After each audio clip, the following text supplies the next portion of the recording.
অনুষ্ঠানৰ বাহিৰত কোনোবা দুষ্টিকাৰী তাত মাংস পেলাই থৈ গৈছে পুলিচে তদন্ত কৰে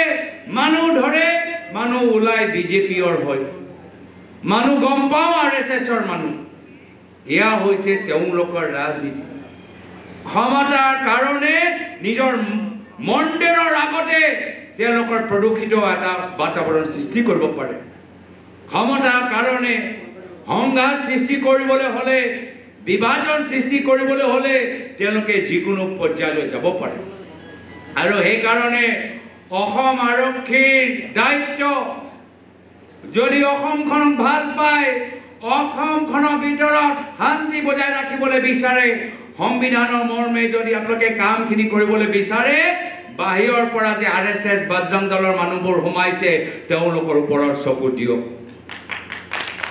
তেওঁলোকৰ ওপৰত চকু দিয়ক বিভিন্ন ৰাজ্যত আমি দেখা পাইছো কেতিয়াবা ৰাজস্থানত কেতিয়াবা মধ্যপ্ৰদেশত কেতিয়াবা উত্তৰ প্ৰদেশত কেতিয়াবা বিহাৰত মন্দিৰৰ সন্মুখত তেওঁলোকে প্ৰদূষিত কৰিব আৰু ধৰা পৰিব বিজেপিয়ে মানুহ হয় আৰু এনেকুৱা স্থিতি তেওঁলোকে অসমখনৰ ভিতৰতো কৰিবলৈ বিচাৰিছে আৰু আমি সজাগ হ'ব লাগিব তেওঁলোকে আমাক উত্তেজিত কৰিবলৈ চেষ্টা কৰিব কিন্তু আমি আইন শৃংখলা মানি ভাৰতীয় সংবিধানৰ প্ৰতি সন্মান যাচি আমি একত্ৰিত হ'ব লাগিব আমি নিজকে উত্তেজিত হ'বলৈ নিদিও আমি ঠাণ্ডা মগজৰে আমি আগবাঢ়ি যাম আৰু মই কৈছো এই তেওঁলোকে যদি ভাবে যে পুলিচৰ ভয় দেখায় প্ৰশাসনৰ ভয় দেখায় কংগ্ৰেছ দলৰ কৰ্মীখিনি যদি বহি যাব ঘৰৰ ভিতৰত আবদ্ধ হৈ থাকিব পঞ্চায়তৰ তেওঁলোকে যি কৰিলে আকৌ তেওঁলোকে বিধানসভাত কৰিব